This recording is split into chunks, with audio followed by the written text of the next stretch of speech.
Les compteurs binaires synchrones. 3. Les compteurs binaires synchrones. 3.1. Définition. Ce sont des compteurs dont tous les étages, bascules, sont commandés par le même signal d'horloge. Ce mode fonctionnement permet de limiter la durée des périodes d'instabilité et par conséquent autorise des vitesses de fonctionnement plus élevées qu'en mode asynchrone. 3.2. Modèle de compteur synchrone. 3.2. 1. Compteur modulo 4. Compteur réalisé avec 2 bascules D est représenté à la figure 21. Si vous vous reportez à la table de vérité de la figure 11, vous vous apercevez que la sortie Q1 passe alternativement de l'état 0 à l'état 1 à chaque front actif de l'horloge H. Ainsi, la sortie Q1 de ce diviseur par 2 peut constituer le bit le moins significatif, LSB, du compteur. La première bascule D d'un compteur fonctionnant en code binaire sera d'ailleurs toujours câblée en diviseur par 2. La sortie Q2 de la deuxième bascule du compteur modulo 4 doit fournir quant à elle le bit le plus significatif, MSB, c'est ce qui est représenté à la figure 22. En fonction de l'état de Q2, qui est donc imposé, voyons quel doit être l'état de l'entrée des deux correspondantes. Si le compteur est à l'état 0, sortie Q1 et Q2, à l'état 0, l'entrée des deux doit être à l'état 0, puisqu'au front d'horloge suivant, la sortie Q2 doit rester à l'état 0. Ceci est symbolisé par une flèche sur la figure 22. Quand le compteur est à l'état 1, sortie Q1 à 1 et Q2 à 0, D2 doit être à l'état 1, puisque Q2 doit passer à 1 au front d'horloge actif suivant et ainsi de suite. À partir de cette table de vérité, on écrit dans le tableau de Carnot de la figure 23. On peut en déduire D2 égale Q1 et Q bar 2 plus Q bar 1 et Q2 égale Q1 ou exclusif Q2.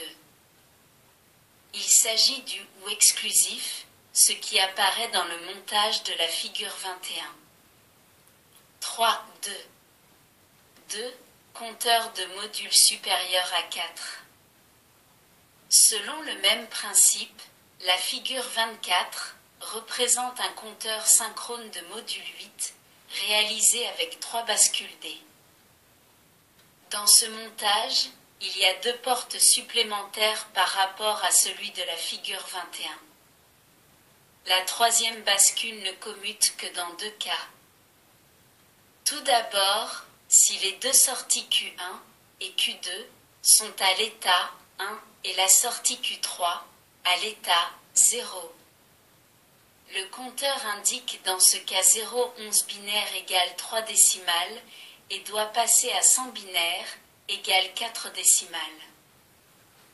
Ensuite, elle commute quand le compteur est à 111 binaires égale 7 décimales et doit passer à 000 binaires égale 0 décimales. Pour réaliser ces 2 conditions, il faut utiliser 2 portes supplémentaires, une porte E qui reçoit les sorties Q1 et Q2 et une porte OU exclusif recevant la sortie Q3 et la sortie de la porte E. Pour réaliser un compteur synchrone de module 16, il est nécessaire d'ajouter une bascule supplémentaire. Ainsi, on est conduit au schéma de la figure 25. Par rapport au précédent montage, celui-ci possède 2 portes supplémentaires, une porte E à 2 entrées et une porte OU exclusif.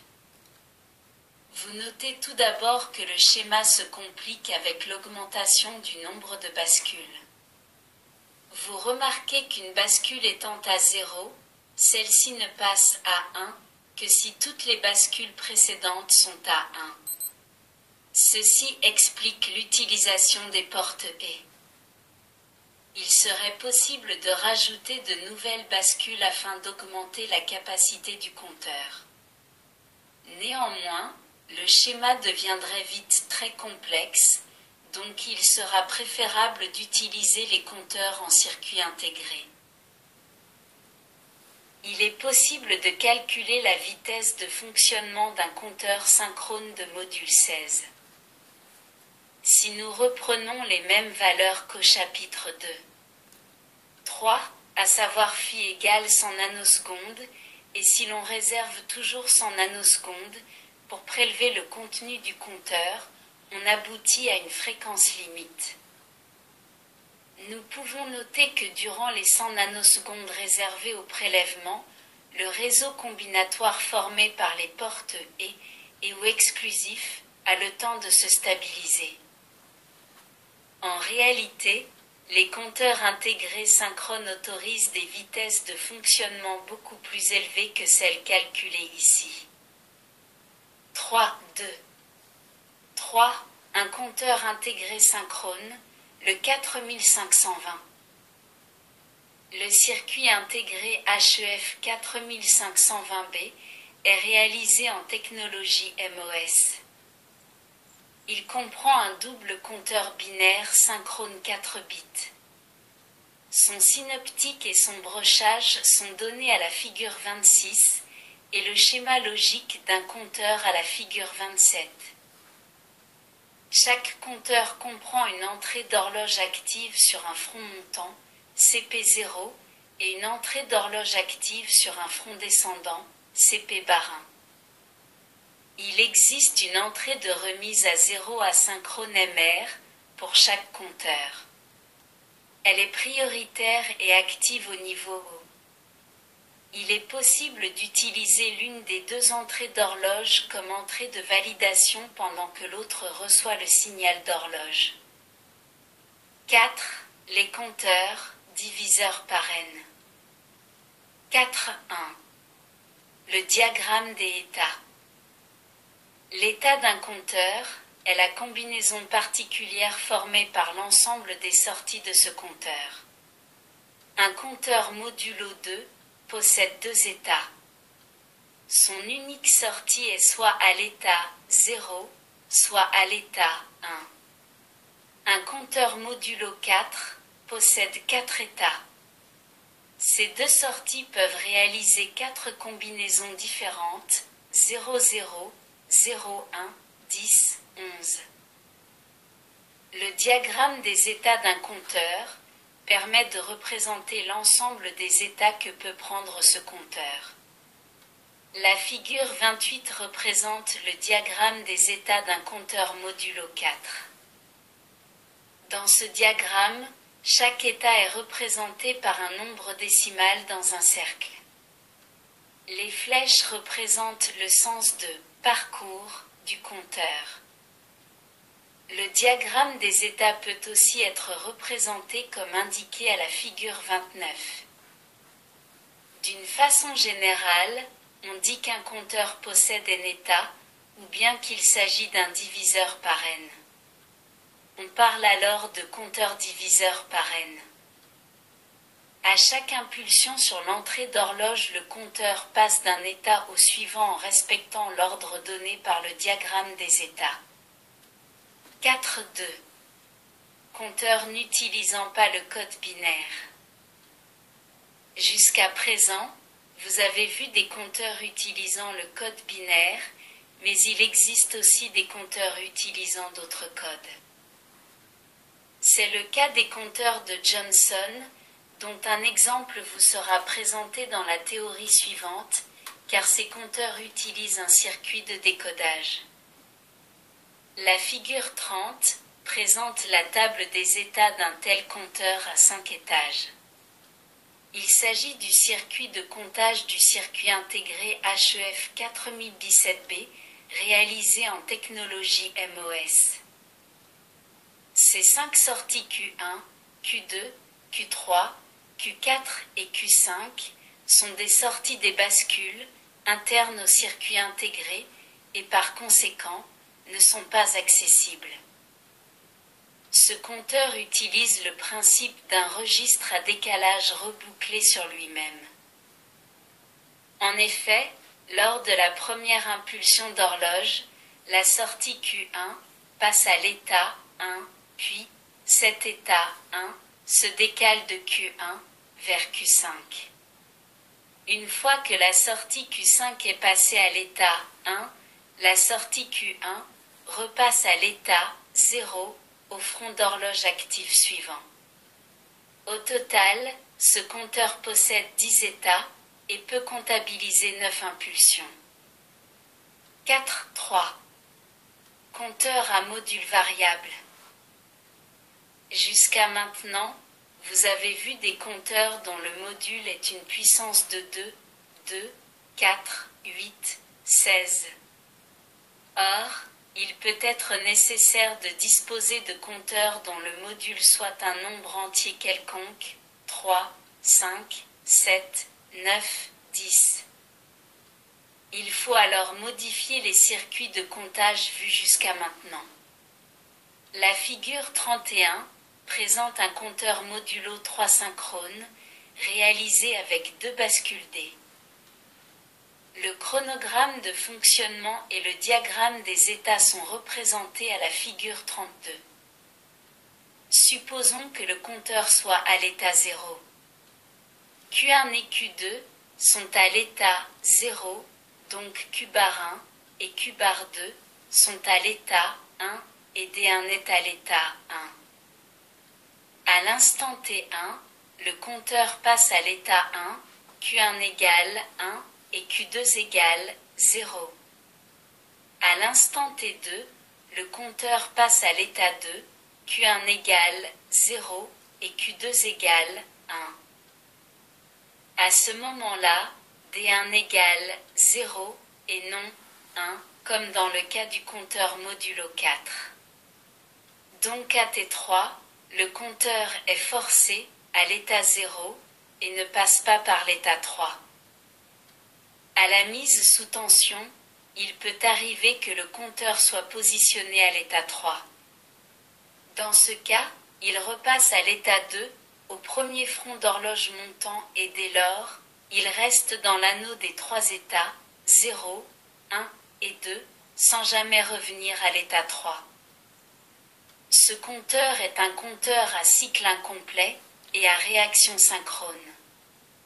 En effet, le cycle est incomplet puisque 2 bascules D permettent 2 puissance 2 égale 4 états différents et que l'on en utilise 3 dans le cas présent. D'autre part, la réaction est synchrone puisque la porte E permet de décoder l'état 2, 10 binaire égale 2 décimales, et que la remise à 0 s'effectue au front d'horloge actif. Il existe aussi des compteurs à cycle incomplet à réaction asynchrone. Si le compteur doit revenir à 0, après l'état N, il suffit de décoder l'état N plus 1, ce qui permet de remettre le compteur à 0 en agissant sur l'entrée clear asynchrone. Un exemple vous est donné ci-après. 4.4. Les décades synchrones et asynchrones. Les décades sont des compteurs possédant 10 états stables. Ce sont des compteurs que l'on rencontre couramment. En effet, ils permettent de matérialiser directement la numération décimale. Nous allons voir 2 modèles de décades réalisés avec des bascules discrètes et un compteur intégré. 4.4. 1. Une décade asynchrone. Son schéma est donné à la figure 33. Le chronogramme de la figure 34 permet d'en comprendre le fonctionnement. Ce montage est un exemple de compteur à cycle incomplet à réaction asynchrone. En effet, dans le cas présent, c'est l'état 10 décimal, 1010 binaire, qui est décodé à l'aide de la porte UE et qui autorise la remise à zéro générale des 4 bascules. Néanmoins, ce montage pose un certain nombre de problèmes de fonctionnement. Tout d'abord, il faut que T soit supérieur à T1 et à T2, donc que la remise à zéro des bascules soit très rapide. T est la durée de l'impulsion de remise à zéro à la sortie de la porte E. En effet, si l'impulsion de remise à zéro repasse à l'état zéro, avant qu'une des bascules, ici la deuxième et la quatrième, ne soit repassée à zéro, cette dernière restera à l'état 1. Si, par exemple, la période T1 est très courte et T2 très longue et que par ailleurs le temps de propagation à travers la porte E est également très court, la sortie Q4 peut rester à l'état 1, donc le compteur passera de l'état 9 à l'état 8, puis repassera à l'état 9 et ainsi de suite. Pratiquement, il faut introduire des retards par des cellules RC placées à l'entrée du UE, comme indiqué à la figure 35. Ensuite, la porte E peut détecter les états transitoires submentionnés, paragraphe 2, 3, et rendre le fonctionnement de l'ensemble imprévisible. En règle générale, il faudra donc être très attentif au choix des composants et à la réalisation de ce type de circuit. 4.4. 2. Une décade synchrone. Le schéma de la figure 36 est celui d'une décade synchrone réalisée avec des bascules JK de type 7472. Rappelons que les 3 entrées J, ainsi que les 3 entrées K, aboutissent sur une porte E. C'est pour cela que les entrées non utilisées sont reliées à 1. Avec ce montage synchrone, les problèmes rencontrés avec la décade asynchrone n'existent plus. 4.4. 3. Un compteur intégré modulo 10, le 7490. C'est un compteur très utilisé. Son schéma est donné à la figure 37. Ce compteur est réalisé en technologie TTL. Son brochage est donné à la figure 38. Le symbole NC signifie non connecté. Ce circuit comporte 2 sections. Une section diviseur par 2 et une section diviseur par 5. Il est possible soit de les utiliser séparément, soit de les réunir ensemble pour obtenir un compteur BCD modulo 10 ou bien d'un diviseur par 10. La première section diviseur par 2 est constituée par la première bascule JK dont l'entrée d'horloge est notée input A et la sortie Q0. Les entrées J et K non câblées sur le schéma sont toutes rattachées au niveau logique H. La deuxième section comporte les 3 bascules JK suivantes. L'entrée d'horloge est notée input B et les 3 sorties sont Q1, Q2 et Q3. Cette troisième sortie Q3 délivre un signal divisé par 5 par rapport au signal d'horloge appliqué à l'entrée input B. Ce compteur modulo 5 utilise le code binaire. Pour obtenir un compteur modulo 10 en code BCD, il suffit de relier la sortie Q0 à l'entrée input B. La sortie Q0, qui divise par 2 la fréquence d'horloge, commande elle-même la section diviseur par 5. Il est donc possible de recueillir un signal en sortie Q3 dont la fréquence est le 1/10 de celle de l'horloge. La table de vérité de la figure 39 permet de préciser le fonctionnement général de ce compteur. Les 2 entrées R9, 1 et R9, 2 permettent de prépositionner le compteur à l'état neuf. Ces entrées sont prioritaires sur les entrées de remise à 0, R0, 1 et R0, 2.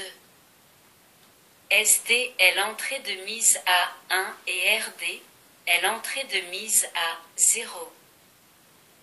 Il existe une deuxième possibilité de raccorder les deux sections. C'est de relier la sortie Q3 à l'entrée input A. Ceci permet de recueillir un signal dont la fréquence vaut toujours le 1/10 de celle de l'horloge, mais cette fois-ci, le signal possède un rapport cyclique égal à un /2. Ceci apparaît sur la figure 40. Par contre, avec ce raccordement, les 4 sorties n'utilisent pas le code BCD. Le compteur obtenu compte comme suit: 0, 1, 2, 3, 4, 8, 9, A, B, C.